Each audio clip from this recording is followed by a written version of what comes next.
The Racing Postcast in association with Paddy Power. They stream all UK and Irish racing live on your mobile, tablet or PC. Welcome along. It's another dismal grey day at Ascot, but the racing is fantastic. We're looking ahead to day 4 on Friday. I'm Bruce Millington, this is David Carr, Lewis Porteous and the maestro from Ireland, Tony O'Hare. We are going to go through the big races of the day, Commonwealth Cup and Coronation, and then we'll take the other 4, hopefully have some winners as well. I've got to say, chaps, this isn't the greatest, most dazzling, star-struck card I've ever seen at Royal Ascot. What's going on here, David? It's not. Well, the first Commonwealth Cup last year, they were lucky. Muhara, superstar, and it's a good field. The Coronation Stakes, you often get the Guineas winner. That's exciting. Neither of those today. I'm at Redcar on Saturday. It's not going to be as flat as that, but they're getting a bit closer. OK, well, never mind the quality. Let's find some winners. We'll start off with the Commonwealth Cup, which obviously made that incredible debut last year, didn't it? Muhara beat a star-studded field. I suppose, really, we should be looking at one of those news specials we do on what's happened to the Commonwealth Cup, shouldn't we? Well, yes. Perhaps it's outstayed its welcome already. A little bit premature, maybe. Perhaps. Anyway, Paddy Power, our venerable sponsors, are betting 7-4 Quiet Reflection, 9-2 Log Out Ireland, 5-1 Don Juan Triumphant, 9 Washington DC, 11 Checkle Jack. Yes. Is that what we're saying? She's French, but Okay. perhaps it's Checkle Jack. Whatever. Who's going to win it then? Tony O'Hare, we'll kick off with you. Quiet Reflection's a good thing, isn't it, She? I would think so, yeah. And 2 Irish runners, both of them won at the meeting last year. We've got Washington DC won the Windsor Castle, and we've got Waterloo Bridge who won the Norfolk. Neither of them have set the world on fire this year. Washington DC has won 2 of his 4 starts. Waterloo Bridge hasn't shown any sort of real significant form. Washington DC sort of the better of the 2, but I think I'll go with the favourite. What about you, Lewis? How's your betting week been so far? You been chopping it off? It's been pretty ropey, to be honest, Bruce, but hopefully we can turn it around here. I'm with Tony with Quiet Reflection. I think the 2 things she needs is a fast pace and give underfoot. She's going to get them both. Log Out Island or Blitz Away. Should set it up nicely for her. She looked different gear at Haydock. I'll throw a couple more into the mix. So I like the 3 fillies actually at the bottom: Illuminate, Larioca and Quiet Reflection. Larioca was a fair way behind Quiet Reflection last time, but it was her first run. She's a typical Henry Candy sort. She'll improve a ton for that, and I can guarantee she'll be closer, but whether she can turn it around with Quiet Reflection is questionable. What about Log Out Island, David? Because that run at Newbury was spectacular, wasn't it? It was. It's always difficult to know what to make of races like that. Perhaps it's a one-off. Perhaps everything went in his favour. We'll find out tomorrow. I do think Quiet Reflection, if Carl Burke's not had a Group 1 winner in Britain before, if he was going to programme a race for Quiet Reflection, everything is perfect for it tomorrow. I spoke to Midland Park, though, this morning. They're very keen on Don Juan Triumphant. Very slow to come down this spring. Desperately needed the race first time out, and is expected to do an awful lot better. But the one who's hard to pronounce, I think that's the most interesting contender here. Checkle Jack won the Prix Jebel in France back over in April, beat 2 horses who've both won group races since, including Ribchester, who won here the other day. Goes very well on soft ground, blazes off in front, coming back to 6 isn't going to be a problem. It's a double figure price. It's not going to... British punters don't get stuck into French horses unless they're Andre Friable ones. I think that's the most interesting bet. It's 11-1 with Paddy Power. That looks far more interesting than Quiet Reflection at a short price. OK, well, if you can pronounce it, back it, Checkle Jack. We'll move on, the 420. Coronation Stakes, another one that on paper beforehand doesn't look a vintage edition, but you never know. And the latest betting from Paddy Power, 2 Jet Setting. So impressive, obviously, when beating Minding in the Irish 1,000 guineas. Sold on Monday at 1.3 million. We'll see whether that was a wise investment. 5-1 Nemeralia, who would have been a lot shorter if it wasn't so soft. 6-1 Nathra. 6 is Kemar. 10-1 Bar, including Alice Springs. Maestro, where are we going for our bet on the Coronation? Jet Setting started the season with heavy ground wind in Ireland. People were inclined to think maybe this is one of those early season results and we're not going to hear an awful lot more of her, but we've heard plenty more of her. They took a gamble, supplemented her to the Guineas in Newmarket, didn't work out, ground too fast, got into a bit of trouble in the race, supplemented again to the Irish Guineas, and boy did she serve it up that day. Beats Minding, and they're 10 lengths clear of the rest, so I mean she loves the ground and deserves to be favourite. What price would she be if she was trained by Aidan? Yeah, probably odds on. Would she? Probably be odds on. So you're going with the Jolly, Tony? Yeah. Lewis, what about you, my friend? Let's keep this simple. Any horse that can beat Minding must be exceptional, and like you say, the binoculars back to the third, minding banged ahead and all that business, but she looked a fair old tool on soft ground, and she gets the conditions again, so keep it simple with her. It is the Irish Guineas is difficult to weigh up because you don't know what. But we Racing Post ratings have only got to improving £4, which isn't outlandish. So I think that is form you can believe. But Nemeralia is a really good filly. She showed that in the Breeders' Cup last year. Very impressive first time back at York. This has always been the plan. The fascinating thing is these two fillies have run against each other before. Ledger meeting last year, Nemeralia won a fillies nursery off a mark of 87. Jet Setting ran off a mark of 85, started at 25 to 1, finished 8th. Blimey. Just shows you can Were never you doing tell. the report that day, David? I remember. I bet you didn't expect it to be this relevant, did you? 6 months down I the did line? tell the analyst, that Jet Setting, she's promising, she'll win the Irish Guineas. No. It just shows how things can change. That's amazing, isn't it? Well, yeah, but I do think Nemeralia, the ground is a slight question mark, but she went on it fine enough in the Breeders' Cup. It's not, we're going to get more showers down there. It's not going to be heavy ground. I think at 5 to 1, she looks a more exciting bet to me than Jet Setting at much shorter. Well, let's hear from Nemeralia's trainer, Jeremy Nacida. I'm delighted with how she's come out of the race. I think she's moved forward and improved. Did a main piece of work on Tuesday morning. Frankie came in and rode her, and I couldn't be happier with the condition she's in. Physically, I think she's done really well since the race. I know she's done well since the race, so I'm happy. We're exactly where we want to be. The things that maybe aren't as I like it at the moment that we can't control, and that's the weather. Here's Paddy Power's latest offer for Royal Ascot. It's money back as a free bet if your horse finishes second to the SP5 in every single race throughout Royal Ascot. Max £25 per race, 18 plus. Please gamble responsibly. Okay, welcome back. We'll take the rest of the 4 Friday Royal Ascot races in chronological order. At 2:30, we've got the Albany Stakes. Ryan Moore's on the favourite. Cuff for Aidan O'Brien. That's 5 to 2 with Paddy Power. Create a Dream 9 to 2. 6 Romantic View. 8 Kilmar. 8 Queen Kindly. Blimey, that was the thing that whizzed up at Catterick the other day, wasn't it? Very exciting. 9 to 1 Grizzle. 10 to 1 Bar. TOH, what do you reckon? Yeah, no surprise that Cuff is short in the betting. 2 wins from 3 over the trip. Big chance. But I have a sneaking regard for the stable companion Brave Anna, the mounted Shamie Heffernan. Won nicely on her second start at the Curragh. Should be a big price. I think she's got each way possibilities. Jim Bulger has won the race before. He runs O Grace. Came good at the 4th attempt at Leopardstown last week, although Jim said that the step up to 7 furlongs that day suited her, and also the better ground. So I wouldn't be convinced about her. Cuff obvious chance, but for a bit of value, sort of Brave Anna, I think it'll be in the shake-up.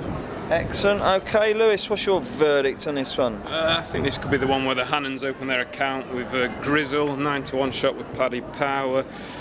She overcame trouble in running to win the Hillary Needle last time. The form was given a boost in the Queen Mary when the runner-up came third. I think she's going. She'll be a lot better suited by this 6 furlong trip. She's going the right way. 9 to 1 looks a bit of value. I respect Create a Dream, Wesley Ward's, but it's worth remembering that horse was pulled out of the Brocklesby because of soft ground, so this might not be her cup of tea. I love the way the Hillary Needle got a name check. Well, of course, it's one of the big races of the year.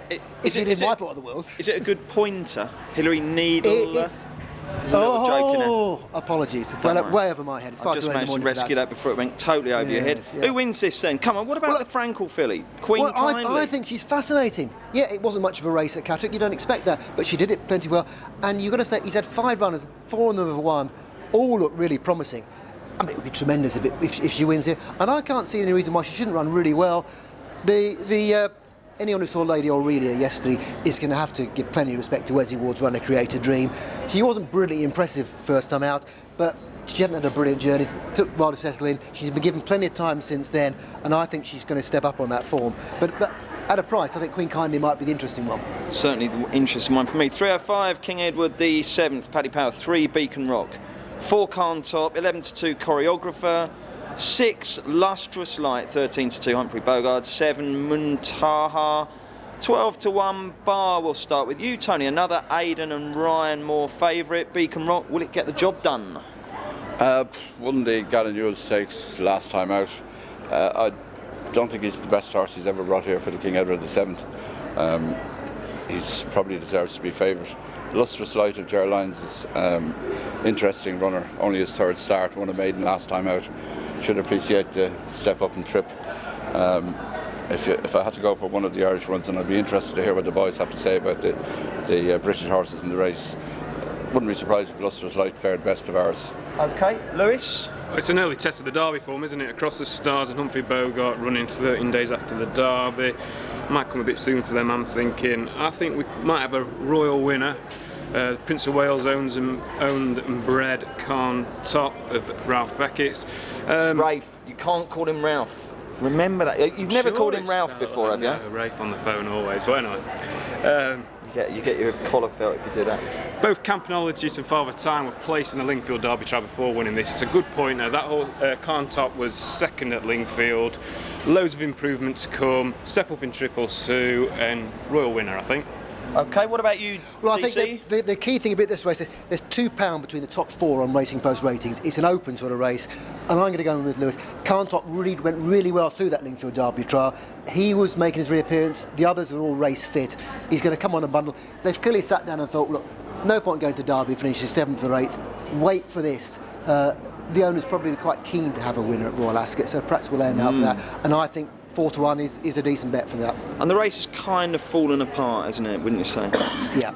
Here's Paddy Power's latest offer for Royal Ascot. It's money back as a free bet if your horse finishes second to the SP5 in every single race throughout Royal Ascot. Max £25 per race, 18 plus. Please gamble responsibly. Welcome back, Bruce Millington, David Carr, Lewis Porteous, Tony O'Hare. We are picking the bones out of the Friday card. Done the first 4 races as usual with Royal Ascot. The punting road goes sharply uphill. If you haven't picked a winner in his first 4, it gets tough. Duke of Edinburgh Stakes at 5 o'clock. Paddy Power bet 6-1. Elite Army. 8-1. Kimro. Is that a hard C, do you reckon, David, or do you go Sumro? It's Welsh. It's probably Cymru. All right, Cymru. Fair enough. 8-1 King's Fate. 12 Adjman Bridge. 12 good old Windshare. 12 Ivan Grozny. I mean, that's the horse that got me out of trouble at Cheltenham.